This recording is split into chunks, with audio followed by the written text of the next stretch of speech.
नमस्कार दोस्तों, मैं हूं आपका दोस्त के बी। तो आज के इस वीडियो में हम वर्ष 2021 में जो भी आपके अंतर्राष्ट्रीय स्तर पर अपॉइंटमेंट हुए हैं उनसे जुड़े हुए सारे महत्वपूर्ण प्रश्नों को डिस्कस करेंगे। अगर आपने इस साल जो भी एग्जाम हुए हैं उनके पेपर को देखा हो तो आपने ये पाया होगा कि अंतर्राष्ट्रीय स्तर पर जो नियुक्तियां हुई हैं उनसे काफी सारे प्रश्न आपकी परीक्षाओं में पूछे गए हैं। तो इसीलिए पूरा वीडियो बहुत ही ध्यान से देखिएगा और वीडियो अगर आपको पसंद आता है तो इसे लाइक करने के साथ अपने सभी दोस्तों के साथ में शेयर जरूर करिएगा। तो चलिए इस वीडियो की हम शुरुआत करते हैं। पहला प्रश्न है जो कि लगभग 6 से 7 बार परीक्षाओं में पूछा जा चुका है कि फरवरी 2021 में किस देश की नोगोजी ओकोंजो इवेला को विश्व व्यापार संगठन की महानिदेशक के रूप में चुना गया। ध्यान रखिएगा, ये है नाइजीरिया देश की। कहाँ की हैं? नाइजीरिया की हैं। और अभी जो पीसीएस का एग्जाम हुआ था उसमें एग्जैक्ट यही प्रश्न पूछा गया था। तो ध्यान रखिएगा, ऑप्शन हमारा ए हो जाएगा करेक्ट। अब यहां पर आप लोग देख सकते हैं, नाम इनका है नोगोजी ओकोंजो इवेला। ये नाइजीरिया देश की हैं और डब्ल्यूटीओ की ये पहली महिला महानिदेशक बनी हैं। तो इसीलिए इनका नाम आपको जरूर याद रखना है। वर्ल्ड ट्रेड ऑर्गेनाइजेशन की बात करें तो ये आपके 1 जनवरी 1995 को स्थापित हुआ था। हेडक्वार्टर इसका आपको मिलेगा जिनेवा में, जो कि स्विट्जरलैंड का एक शहर है। और इसमें टोटल आपको 164 देश देखने को मिलेंगे। तो बहुत ही महत्वपूर्ण है, ध्यान रखिएगा। ऑप्शन हमारा ए हो जाएगा करेक्ट। अगला प्रश्न है कि फरवरी 2021 में जो संयुक्त राष्ट्र मानवाधिकार परिषद है यानी कि United Nations human right council है, इसके नए अध्यक्ष के रूप में किसको चुना गया? तो ध्यान रखिएगा, इसकी नई अध्यक्ष बनी है, नाम इनका है नजहत शमीम। क्या नाम है? नजहत शमीम इनका नाम है। तो ऑप्शन यहां पर सी हो जाएगा करेक्ट। अब नजहत शमीम की बात करें तो ध्यान रखिएगा, ये आपकी फिजी देश से हैं। कहां से हैं? ये फिजी देश से हैं और ये अभी United nation human right council की नई प्रेसिडेंट बनी है। बाकी यूएनएचआरसी की बात करें तो 15 मार्च 2006 को इसकी स्थापना हुई थी और इसका हेडक्वार्टर भी आपको जिनेवा में ही मिलेगा। तो ऑप्शन यहां पर सी हो जाएगा करेक्ट। वीडियो में हम लोग आगे बढ़ें उससे पहले मैं आपको बता दूं कि अगर आप लोग अपनी करंट अफेयर और जीके की तैयारी को और ज्यादा बेहतर बनाना चाहते हैं, विशेष तौर पर अगर आपको एसएससी जीडी का एग्जाम देना है, ग्रुप डी का देना है या फिर एनटीपीसी सीबीटी 2 का एग्जाम देना है, तो आप लोग अनअकैडमी के ऊपर मुझे फॉलो कर सकते हैं। यहां पर मेरी डेली लाइव क्लास होती है, उन क्लास में आपका डेली टेस्ट भी होता है। तो अगर आप थोड़ा सा भी अपनी तैयारी को और ज्यादा बेहतर बनाना चाहते हैं तो मेरी इन लाइव क्लासेज को आप अटेंड कर सकते हैं। सारी फ्री क्लासेज होती हैं, यानी कि आपको कोई भी पैसे देने की जरूरत नहीं है इन क्लासेज के लिए। बस आपको नीचे डिस्क्रिप्शन में मेरी अनअकैडमी प्रोफाइल का लिंक मिलेगा, उस पर क्लिक करिए और आप मुझे अनअकैडमी के ऊपर फॉलो कर सकते हैं। अनअकैडमी की बात करें तो यहाँ पर आपको बहुत सारे क्वालिटी कंटेंट तो फ्री में भी मिलते हैं। इसके अलावा अगर आप लोग किसी एक पार्टिकुलर एग्जाम की तैयारी फोकस्ड होकर के करना चाहते हैं तो आप लोग अनअकैडमी का प्लस कोर्स भी यहां पर परचेज कर सकते हैं। 27 अक्टूबर से एसएससी कैटेगरी में नए बैच की शुरुआत हुई है। तो अगर आप लोग चाहें तो एसएससी की जो तैयारी है वो हमारे देश के सारे बेस्ट एजुकेटर की मदद से आप कर सकते हैं। ध्यान रखिएगा, मेरा कोड है KV10। तो जैसे ही आप इस कोड का यूज करेंगे आपको तुरंत मिलेगा 10% का डिस्काउंट। लेकिन अगर आप लोग किसी भी कोर्स के ऊपर मैक्सिमम डिस्काउंट यहां पर अवेल करना चाहते हैं तो इस व्हाट्सएप नंबर के ऊपर आप लोग कांटेक्ट कर सकते हैं।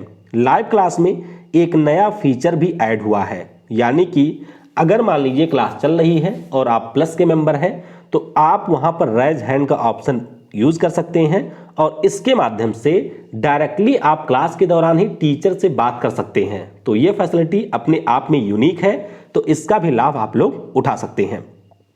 अगला प्रश्न है, यह भी अभी पीसीएस में पूछा गया था कि निम्नलिखित में से किसको संयुक्त राज्य अमेरिका में प्रथम महिला ट्रेजरी सेक्रेटरी के रूप में नियुक्त किया गया? तो ध्यान रखिएगा, ये यहाँ की 78वीं ट्रेजरी सेक्रेटरी बनी है और नाम इनका है जेनेट एलेन। क्या नाम है? जेनेट एलेन इनका नाम है और इस साल जनवरी में इनकी नियुक्ति हुई थी। तो ऑप्शन हमारा बी हो जाएगा करेक्ट। ये देख सकते हैं, ये है जेनेट एलेन जो कि यहाँ की 78वीं ट्रेजरी ऑफ सेक्रेटरी बनी है। अगला प्रश्न है कि अक्टूबर 2021 में हमारा देश कितने वर्षों के लिए United nation human right council के लिए निर्वाचित हुआ है? काफी महत्वपूर्ण प्रश्न है। तो ध्यान रखिएगा कि जब भी कोई देश यूनाइटेड नेशन का जो ह्यूमन राइट काउंसिल है उसमें निर्वाचित होता है तो उसका कार्यकाल होता है 3 वर्षों का।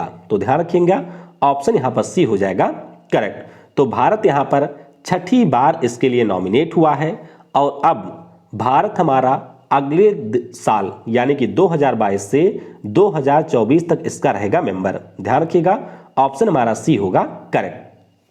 अगला प्रश्न और ज्यादा महत्वपूर्ण है कि अक्टूबर 2021 में जो विश्व इस्पात संघ है उसके अध्यक्ष के रूप में किसको यहां पर चुना गया है? तो ध्यान रखिएगा सज्जन जिंदल जो कि JSW ग्रुप के प्रमुख हैं, ये अब आपके विश्व इस्पात संघ के नए अध्यक्ष बन गए हैं। तो ऑप्शन हमारा सी हो जाएगा करेक्ट। ये देख सकते हैं ये है सज्जन जिंदल जो कि JSW स्टील के इस समय चेयरमैन हैं और ये अगले 2 सालों के लिए इंटरनेशनल यानी कि वर्ल्ड स्टील एसोसिएशन के नए अध्यक्ष बन गए हैं। तो ध्यान रखिएगा सी हो जाएगा करेक्ट।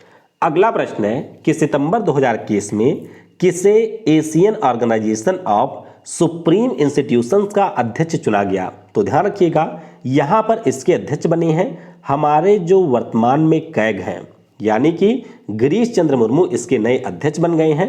तो ऑप्शन यहां पर ए हो जाएगा करेक्ट। ध्यान रखिएगा गिरीश चंद्र मुर्मू अगले 3 सालों के लिए यहां पर जो ये संस्था है जिसका नाम है Asian organisation of supreme audit institution, इसके बन गए हैं नए प्रमुख। तो ऑप्शन यहां पर ए हो जाएगा करेक्ट।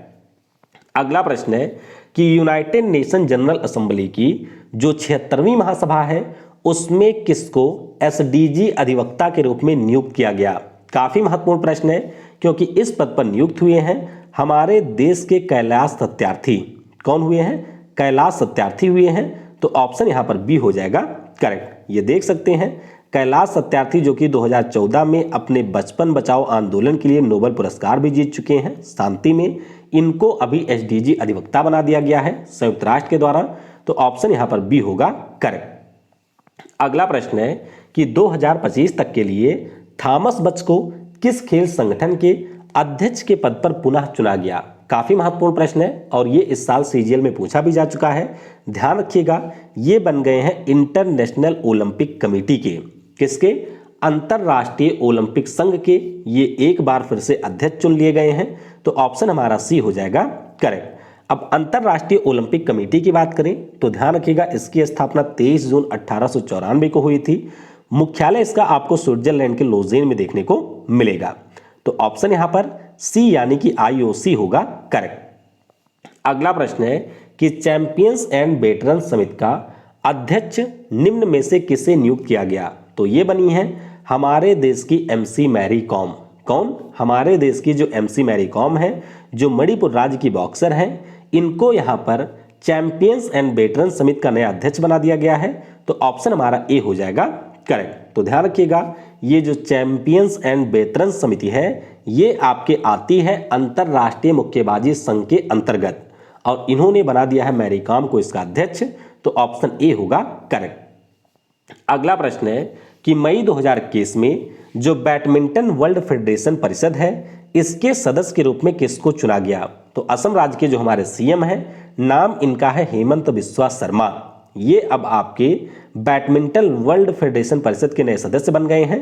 तो ऑप्शन यहां पर ए हो जाएगा करेक्ट। ये देख सकते हैं कि 4 साल का इनका कार्यकाल होगा यानी कि 21 को मिला लें तो टोटल 5 सालों का कार्यकाल होगा और ये एक बार फिर से इसके सदस्य बन गए हैं। तो ऑप्शन हमारा ए हो जाएगा करेक्ट। अगला प्रश्न है कि फरवरी 2021 में एशियाई क्रिकेट परिषद के नए अध्यक्ष के रूप में किसको चुना गया? तो काफी महत्वपूर्ण प्रश्न है। ध्यान रखिएगा इसके जो नए अध्यक्ष बने हैं इनका नाम है जय शाह। क्या नाम है? जय शाह इनका नाम है और आप सभी को पता होगा कि हमारे देश के ये महान क्रिकेटर भी रहे हैं। वर्तमान में ये हमारे गृह मंत्री अमित शाह जी के बेटे हैं। तो नाम इनका है जय शाह और ये बन गए हैं एशियाई क्रिकेट परिषद के नए अध्यक्ष। ऑप्शन यहां पर ए हो जाएगा करेक्ट। अच्छा, एशियाई क्रिकेट परिषद के बारे में आपको यह भी ध्यान रखना है कि हेडक्वार्टर इसका कोलंबो में है। हाँ, श्रीलंका की जो कॉमर्शियल कैपिटल है कोलंबो, वहां पर आपको इसका हेडक्वार्टर देखने को मिलेगा। अगला प्रश्न है कि जून 2021 में यूनाइटेड नेशन जनरल असेंबली के 76वें सत्र के लिए किसको सेफ डी कैबिनेट चुना गया? तो ध्यान रखिएगा, हमारे यहाँ के एक अधिकारी हैं यूनाइटेड नेशन में, नाम इनका है के नागराज नायडू। तो ये अब आपके 76वें सत्र के लिए सेफ डी कैबिनेट बन गए हैं। तो ऑप्शन यहाँ पर ए हो जाएगा करेक्ट। अगला प्रश्न है कि जून 2021 में जो संयुक्त राष्ट्र महासभा है, इसके नए अध्यक्ष के रूप में किसको चुना गया? तो ध्यान रखिएगा, यहां पर चुन लिए गए हैं, नाम इनका है अब्दुल्ला शाहिद। क्या नाम है? अब्दुल्ला शाहिद इनका नाम है। तो ऑप्शन हमारा बी हो जाएगा करेक्ट। संयुक्त राष्ट्र महासभा आप सभी को पता होगा कि ये हमारे यूनाइटेड नेशन की 6 प्रमुख संस्थाओं में से एक है और इस साल सितंबर से इसके 76वीं महासभा का कार्यकाल शुरू हुआ है और इसके अध्यक्ष बन गए हैं मालदीव के अब्दुल्ला शाहिद। रिप्लेस किसको किया है? तो इन्होंने रिप्लेस किया है टर्की के वोल्कन वोजकीर को। तो ऑप्शन यहां पर बी हो जाएगा करेक्ट। अगला प्रश्न है कि जून 2021 में जो अंतरराष्ट्रीय आपराधिक न्यायालय है, इसके मुख्य अभियोजक के रूप में किसको नियुक्त किया गया? तो ध्यान रखिएगा, यहां पर नियुक्ति हुई है करीम खान की। किसकी? करीम खान की नियुक्ति हुई है।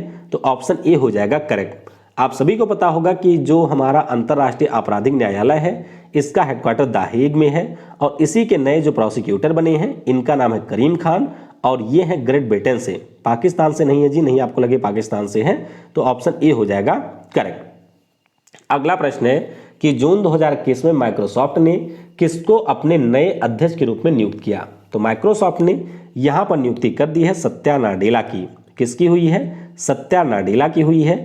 तो ऑप्शन यहां पर सी हो जाएगा करेक्ट। आप सभी को पता होगा कि जो सत्या नाडेला भाई साहब हैं, ये हमारे माइक्रोसॉफ्ट के सीईओ हैं। तो अभी इनको इसके अध्यक्ष के पद पर भी प्रमोट कर दिया गया है।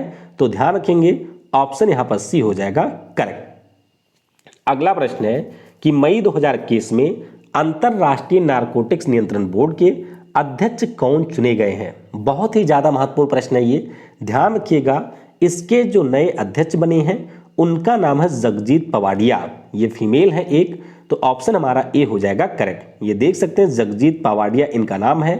हालांकि ये इसकी मेंबर हैं 2015 से और अब इसकी ये अध्यक्ष बन चुकी हैं। तो ध्यान रखिएगा, ऑप्शन ए हो जाएगा यहां पर करेक्ट। अगला प्रश्न है कि जून 2021 में किसे विश्व बैंक शिक्षा सलाहकार के रूप में नियुक्त किया गया? तो यहां पर नियुक्ति हुई है रंजीत सिंह दिसाले की। किसकी हुई है? रंजीत सिंह दिसाले की हुई है। तो ऑप्शन हमारा बी हो जाएगा करेक्ट। ये देख सकते हैं, ये हमारे रंजीत सिंह दिसाले हैं। आपको याद होगा कि पिछले साल इनको ग्लोबल टीचर प्राइज भी मिला था और अभी इनको विश्व बैंक ने यहाँ पर जो व्यावसायिक शिक्षा है उसमें सुधार के लिए एक कोच के रूप में नियुक्त किया है। तो ऑप्शन बी हो जाएगा करेक्ट। अगला प्रश्न है कि मई 2021 में जो अमेरिका की स्पेस एजेंसी है नासा, इसके प्रशासक का जो कार्यभार है वो किसने ग्रहण किया? तो ध्यान रखिएगा, जिम बेडेनस्टीन इसके प्रशासक हुआ करते थे, लेकिन उनका कार्यकाल हो गया समाप्त। तो उसके बाद में बिल नेल्सन नासा के नए प्रशासक बन गए हैं। तो ऑप्शन हमारा यहाँ पर डी हो जाएगा करेक्ट। बाकी नासा की अगर हम लोग बात करते हैं तो आप सभी को ये पता होगा कि अमेरिका की जो स्पेस एजेंसी है उसी का नाम है नासा। 1958 में इसकी स्थापना हुई थी, ये भी आपको पता ही होगा, और हेडक्वार्टर इसका है वाशिंगटन डीसी में। तो ध्यान रखिएगा, ऑप्शन हमारा डी हो जाए यहां पर करेक्ट। अगला प्रश्न है कि जून 2021 में व्यापार व विकास पर संयुक्त राष्ट्र कार्यक्रम के नए महासचिव कौन नियुक्त किए गए? तो ये भी काफी महत्वपूर्ण अपॉइंटमेंट है। ध्यान रखिएगा, कोस्टा रिका देश की हैं रेबेका ग्रीन स्पैन। क्या नाम है? रेबेका ग्रीन स्पैन इनका नाम है और ये आपकी बन गई हैं अंकटाड की नई महासचिव। तो ऑप्शन हमारा यहाँ पर बी हो जाएगा करेक्ट। हालांकि ये फोटो भैया गलत है, पिछली बार भी किसी ने कमेंट किया था, तो फिलहाल मैं फोटो हटाना भूल गया हूँ। ये फोटो इनकी दूसरी है। तो ध्यान रखिएगा, अभी जो यूनाइटेड नेशन जनरल असेंबली है उनके द्वारा इनको महासचिव नियुक्त कर दिया गया है। तो ऑप्शन बी हो जाएगा करेक्ट। अगला प्रश्न है कि जून 2021 में, अच्छा ये तो मैंने आपको करा ही दिया, ये बन गए हैं करीम खान। तो ऑप्शन ए होगा करेक्ट। अगला प्रश्न है कि सितंबर 2021 में इंटरनेशनल एटॉमिक एनर्जी एजेंसी के बाहरी लेखा परीक्षक के रूप में किस देश को चुना गया? तो ध्यान रखिएगा, इस देश का नाम है भारत। क्या है? भारत इस देश का नाम है। तो ऑप्शन यहाँ पर सी हो जाएगा करेक्ट। ध्यान रखिएगा, अभी इसके ऊपर हुई थी एक वोटिंग में हमने जर्मनी को हरा दिया और हम अगले 6 सालों के लिए इसके एक्सटर्नल ऑडिटर बन गए हैं। तो ध्यान रखिएगा 2022 से 2027 तक भारत इसका होगा एक्सटर्नल ऑडिटर। और हमारे यहाँ पर ऑडिटर कौन है? तो वो है गिरीश चंद्र मुर्मू साहब। तो वह होंगे इसके एक्सटर्नल ऑडिटर। सी हो जाएगा यहाँ पर करेक्ट। अगला प्रश्न है कि जून 2021 में तडांग मीनू को किस खेल संगठन ने कोच समिति का सदस्य नियुक्त किया है? तो तडांग मीनू की अगर हम लोग बात करते हैं तो इनको अभी कोच समिति का सदस्य नियुक्त किया है AIBA ने, यानी कि इंटरनेशनल बॉक्सिंग एसोसिएशन ने। ऑप्शन हमारा यहाँ पर बी हो जाएगा करेक्ट। ये देख सकते हैं, ये है तडांग मीनू जो कि अरुणाचल प्रदेश राज्य से हैं। तो ऑप्शन हमारा बी होगा करेक्ट। अगला प्रश्न है कि जून 2021 में जो अंतरराष्ट्रीय डेयरी फेडरेशन है इसके बोर्ड में किस भारतीय को चुना गया? तो ध्यान रखिएगा यहाँ पर चुने गए हैं RS सोढ़ी साहब। क्या नाम है इनका? RS सोढ़ी इनका नाम है और अमूल कंपनी के ये इस समय MD हैं। तो ऑप्शन बी हो जाएगा करेक्ट। ये देख सकते हैं RS सोढ़ी इनका नाम है और ये अभी आपके अंतरराष्ट्रीय डेयरी फेडरेशन के नए बोर्ड में शामिल हो चुके हैं भारत की तरफ से। तो बी होगा करेक्ट। अगला प्रश्न भी काफी महत्वपूर्ण है कि किस देश के डॉक्टर पैट्रिक अमोत विश्व स्वास्थ्य संगठन कार्यकारी बोर्ड के नए अध्यक्ष नियुक्त किए गए? तो ध्यान रखिएगा ये आपके नए अध्यक्ष बने हैं। नाम इनका है डॉक्टर पैट्रिक अमोद और ये है केन्या देश से। तो ऑप्शन हमारा यहाँ पर ए हो जाएगा करेक्ट। तो अभी तक यानी कि 2020 से 21 तक इसके जो अध्यक्ष थे उनका नाम था डॉक्टर हर्षवर्धन। एक ही साल का यहाँ पर कार्यकाल होता है। तो हर्षवर्धन साहब का वो कार्यकाल समाप्त हो गया और अब इसके बन गए हैं डॉक्टर पैट्रिक अमोत। तो ए होगा करेक्ट। अगला प्रश्न है कि मई 2021 में जो अंतरराष्ट्रीय हॉकी महासंघ एथलीट समिति है इसके सदस्य कौन नियुक्त किए गए? तो ये बन गए हैं PR श्रीजेश। आप सभी को पता होगा कि इस साल जो हमारी हॉकी टीम ने ब्रॉन्ज मेडल जीता है ओलंपिक खेलों में, उसमें विशेष योगदान रहा है PR श्रीजेश का। तो ध्यान रखिएगा ऑप्शन हमारा डी होगा यहाँ पर करेक्ट। अगला प्रश्न है कि फरवरी 2021 में अमेजन कंपनी के नए CEO के रूप में किसको नियुक्त किया गया था? तो यहाँ पर नियुक्ति हुई थी। नाम इनका है ND JC। क्या नाम है?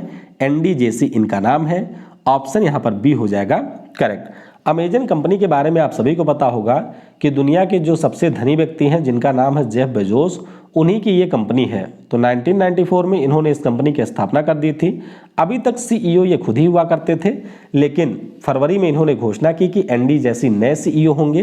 तो ऑप्शन हमारा यहाँ पर बी होगा करेक्ट। अगला प्रश्न काफी महत्वपूर्ण है कि जनवरी 2021 में पैट जलसिंगर को किस कंपनी ने मुख्य कार्यकारी अधिकारी के रूप में नियुक्त किया? तो ध्यान रखिएगा पैट जलसिंगर की बात करें तो ये बन गए हैं इंटेल कंपनी के। किसके बने हैं? इंटेल के बने हैं। तो ऑप्शन हमारा बी हो जाएगा करेक्ट। आप सभी को पता होगा कि इंटेल हमारे दुनिया की सबसे बड़ी चिप निर्माता कंपनी है जिसकी स्थापना 1968 में हुई थी और अभी इसके जो नए CEO बने हैं इनका नाम है पैट्रिक P जलसिंगर। तो ऑप्शन यहाँ पर बी हो जाएगा करेक्ट। अगला प्रश्न है अमेरिकी राष्ट्रपति जो बाइडेन के द्वारा किसको अमेरिका के अटॉर्नी जनरल के पद पर नियुक्त किया गया? तो यहाँ पर नियुक्ति हुई है। नाम इनका है मेरिक गारलैंड। क्या नाम है? मेरिक गारलैंड इनका नाम है। तो ऑप्शन यहाँ पर डी होगा करेक्ट। ये देख सकते हैं ये है मेरिक गारलैंड जो कि अमेरिका के नए अटॉर्नी जनरल बने हैं। अगला प्रश्न है कि जनवरी 2021 में अमेरिकी सेना के जो पहले मुख्य सूचना अधिकारी हैं इसके पद पर किसको चुना गया? तो ध्यान रखिएगा यहाँ पर चुने गए हैं भारतीय मूल के डॉक्टर राज अय्यर। ऑप्शन हमारा सी होगा यहाँ पर करेक्ट। तो ये देख सकते हैं ये राज अय्यर हैं जो कि अमेरिकी सेना के पहले मुख्य सूचना अधिकारी बने हैं। अगला प्रश्न है कि यूनाइटेड किंगडम की सरकार के द्वारा कौने व्यक्ति को COP26 जलवायु सम्मेलन के लिए अध्यक्ष नियुक्त किया गया? तो भैया ये जो आपके COP26 है, पहले तो यही ध्यान रखना कि ये आयोजित होगा ग्लासगो में इस साल, ठीक है। और इसके जो हमारे नए अध्यक्ष बने हैं इनका नाम है आलोक शर्मा। कौन है आलोक शर्मा?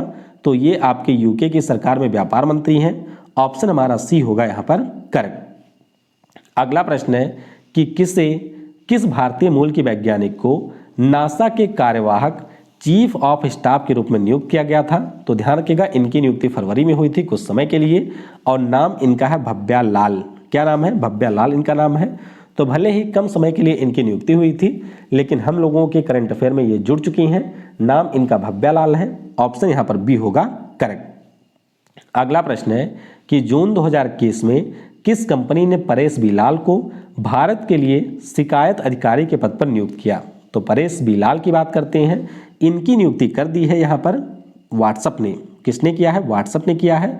तो ऑप्शन यहाँ पर डी हो जाएगा करेक्ट। अगला प्रश्न है कि मार्च 2021 में संयुक्त राष्ट्र के बाहरी लेखा परीक्षकों की जो समिति है, इसके अध्यक्ष के रूप में किसको नियुक्त किया गया? तो ध्यान रखिएगा, यहाँ पर नियुक्ति हुई है गिरीश चंद्र मुर्मू की। किसकी? हमारे जो कैग हैं उनकी यहाँ पर नियुक्ति हुई है। तो ऑप्शन डी होगा करेक्ट। अगला प्रश्न है कि जनवरी 2021 में आसियान के सचिवालय में भारत के प्रतिनिधि के रूप में किसे नियुक्त किया गया? तो ध्यान रखिएगा, यहाँ पर नियुक्ति हुई है जयंत एम खोबरागड़े की। आप सभी को पता होगा कि आसियान समूह जो है उसका हेडक्वार्टर जकार्ता में है। तो वहीं पर आसियान का हेडक्वार्टर जहाँ पर है वहीं पर इसका सचिवालय भी है, और उसमें भारत के जो प्रतिनिधि बने हैं इनका नाम है जयंत एम खोबरागड़े। तो ऑप्शन यहाँ पर सी हो जाएगा करेक्ट। आखिरी प्रश्न है कि फरवरी 2021 में संयुक्त राष्ट्र पूंजी विकास कोष यानी कि United nation capital development fund के कार्यकारी सचिव के रूप में हमारे देश से किसको नियुक्त किया गया? तो यहाँ पर नियुक्ति हुई है प्रीति सिन्हा की। किसकी? प्रीति सिन्हा की नियुक्ति हुई है। तो ऑप्शन आपका यहाँ पर ए हो जाएगा करेक्ट। तो इस तरीके से जो भी आपके टॉप 35 इंटरनेशनल अपॉइंटमेंट थे उनको हमने डिस्कस कर लिया है। आज रात वाली जो वीडियो होगी उसमें हम लोग सारे नेशनल अपॉइंटमेंट को डिस्कस करेंगे, और उसके बाद में आपकी पूरी अपॉइंटमेंट हो जाएगी यहाँ से फिनिश। बाकी टॉपिक वाइज करंट अफेयर में आप और जो भी वीडियो चाहते हैं उसके बारे में नीचे कमेंट में बता सकते हैं। Thanks for watching. जय हिंद, जय भारत, और सबसे जरूरी, पढ़ेगा भारत तो बढ़ेगा भारत।